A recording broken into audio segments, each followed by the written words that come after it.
انا حابب ابدا بميسي كده واقول له كل سنه وانت طيب يابا وسنه سعيده عليك وخارب الارقام القياسيه انت وكريستيانو رونالدو. بس عايز اقول لك حاجه، كريستيانو رونالدو عمك. بص يا سيدي، اول حاجه المختصر المفيد بتاع ماتش انتر ميامي والاهلي. مش عايز اقول بقى حسين الشحات والعالم دي خالص، مش عايز اتكلم، بس انا عايز اتكلم على الاداء ككل. اول حاجه يا معلم، انت عملت هجمات، عملت مرتدات، عملت كل حاجه، عملت كل حاجه. انت كان ممكن تكسب 12-0، اقسم بالله كان ممكن تكسب 12-0. انت لو كان عندك الفينش كنت ظبطت وما كنتش تطمع في الكوره. يعني انت ما كنتش تطمع في الكوره، كان يا ريت يعني. فاهم؟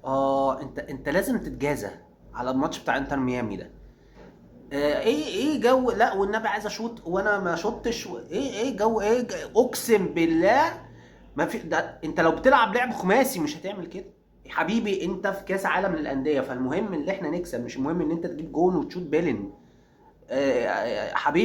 حبيبي. عارف ايه المشكله؟ ان وسام ابو علي دخل فينا جون في الماتش ده يعني. فاهم؟ عدم تركيز، عدم ما تفهمش. المشكله كمان ان انت الفريق نفسه عايز يجيب جون عشان ياخد اللقطه، ما ينفعش مع الانديه اللي قصادك دي، ما ينفعش تعمل الهبل ده. فانا شفت في الماتش ده كان كميه عك زي دي كانت محترمه. ف 2-0 انت المفروض انتر كنت تبقى كسبان على الاقل 3-0 على الاقل. يا عم 1-0 بالكره اللي فاتت تمام، وده يا عم المفروض يا عم انت خسران.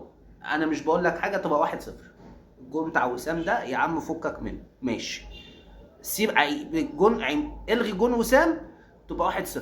المفروض لو نمشيها صح ونبقى عاقلين كده وهداوه كده 1-0. هنتكلم على جون بورتو وماتش بورتو. بورتو الاهلي ده احلى ماتش فيهم، ده كان هات وخد، فيه متعه، فيه اثاره. الماتش ده انا احلى ماتش للاهلي تمام. بس احنا الدفاع زي ما انا بقول لك، واحنا كنا داخلين على الله. الاهلي كانت مشكلته اللي هو اهتم بالهجوم، ما اهتمش بالدفاع، واهتم انه يعلي السوشيال ميديا عنده، واهتم اللي يكبر الصفحه، واهتم اللي هو يغيظ زيزو وهات زيزو وبتاع. طب انت ولا قسمت زيزو ولا قسمت اي حاجه. ده برضو في المطوشه اللي فاتت، انا بتكلم برضو على يعني ده احلى ماتش بالنسبه لي يعني. بس انت ولا استفدت بزيزو ولا استفدت بتريزيجيه ولا استفدت باي حد فيهم ولا بن شرقي يعني. ما حدش بان فيهم اللي هو مستواه الحقيقي، ما حدش بان. انا بقول لك ما حدش بان خالص في الليله دي. بقى اللي هو في ماتش انتر ميامي كان فظيعه تمام. تعالى بقى في ماتش الماتشين التانيين، انت كنت خرا، كنت خرا. اقسم بالله انت في بورتو انت مش عارف، مش عايز تصد، ما تفهملكش يعني. انا مش فاهم لك، انا مش فاهم لك. انت مودي، انت ايه قصتك؟ انا مش فاهم. انا اقدر اقول لك احسن لعيب وسام في البطوله دي، او في الثلاث متوشه دول، او في النادي الاهلي. وسام احسن واحد فيهم.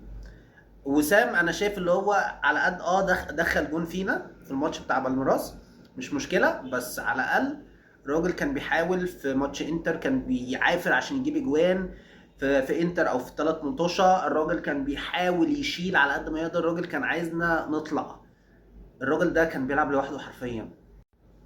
يا اسطى انت عار، انت عار يعني، انت مدافع خرا اقسم بالله يعني. امشي غرف ده، غرف ده يا اسطى. انا تعبت، انا تعبت اقسم بالله.